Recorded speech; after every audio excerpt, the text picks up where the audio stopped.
The other thing people are complaining about is just the coverage and the way that the NBA treated the finals, and ESPN treated the finals. I don't know really I don't know who's to blame more, but after game one, there was this groundswell of criticism of people saying, "Where are the graphics on the court?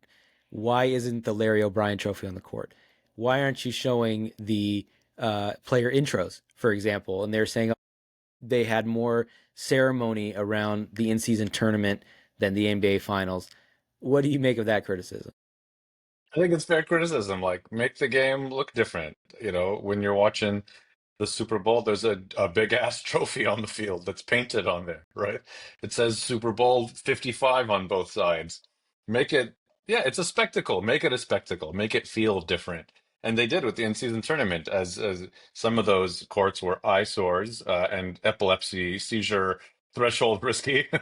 uh, with the finals, yeah, make it a thing. And I think I don't recall what they did do it again, and I don't remember what the outcome was. I thought it was fine. They did do a great job with the intros. I'm like, okay, that's how you start a game. That's great presentation. There's nothing wrong with that. I'm glad that they were open to the feedback. It's a little silly that they had to go to Twitter and online and hear it and go, oh, we should do that. It's a good idea, guys. Thank you. I mean, it probably cut into like their advertising time because they probably could have sold, few, you know, some 30-second God slots. forbid. God forbid. Yeah. Whopper, Whopper. The funniest thing to me was the pity Larry O'Brien trophies that they projected onto the court. And their whole thing was like, their excuse was player safety because I think a few years ago they had the big decal and of the Larry O'Brien and people were saying it was slippery. I remember like the NCAA they had the giant blue NCAA logo on the court in the Final Four. People said, "Oh, it was slippery." I'm like, okay, I'm sure there's a way around it. The other excuse was, "Oh, we don't know who's going to be in the finals, so we can't make a custom court." I'm like, you need to know who the two teams are to put a giant trophy in the court. Like it didn't make sense to me. And you have a week, between the conference finals and the finals, so there's plenty of time to ship a court wherever you need it to be. So I don't buy any of that shit.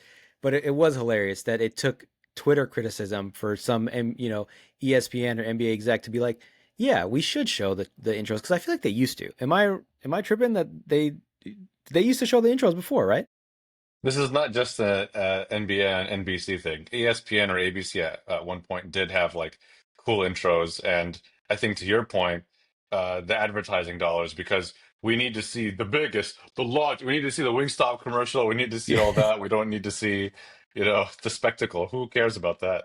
Just watch the game. Yeah, and the Silly. other criticism was the commentary crew. I don't think we need to spend too much time on that. I'm not a huge Richard Jefferson fan. I'm not a huge Doris Burke fan. I think that was just like we didn't have Mark Jackson and Jeff Van Gundy, so it felt like a lesser game. I mean, I don't know. Do you have anything to say about that, or is it just like I feel like it's kind of a pointless conversation? We just watch the games. I think that like Mike Breen is a great announcer. I think the other two are up and down. Is there any instance where you tuned into an event because, oh man, I can't wait to hear this person's voice on it? Like, was that the reason why you did? Absolutely not. I barely even register like what they say. I mean, I'll listen to the Mike Breen call because even people were saying, "Oh, he's washed because he wasn't showing the right level of emotion or whatever. He wasn't doing the trademark bang call that he did. He didn't do it. He said he didn't do it for the Halliburton game winner in game one because it wasn't a three. So like, it just didn't make sense to me. He made it up on the first basket of the following game or something. Yeah. Yeah, yeah, exactly. Because he probably heard the criticism or read the criticism on Twitter, which I think the whole thing was silly. But the other thing is the coverage. I mean, ESPN in general, people have been complaining about ESPN's halftime show from day one. I don't think it's unique to the finals. And that's another thing where it's like me, and maybe it's just a me thing where I'm like, I don't really care. I use halftime as a chance to, go use the bathroom, grab a snack or something. Like, I'm not watching halftime expecting some sort of like, brilliant analysis from these people. Am I alone in that? I don't think so. Here's what I'll say. If you're gonna do it, at least don't make it look so soulless, Mm, where everyone's got 30 seconds and like and the same answer all around.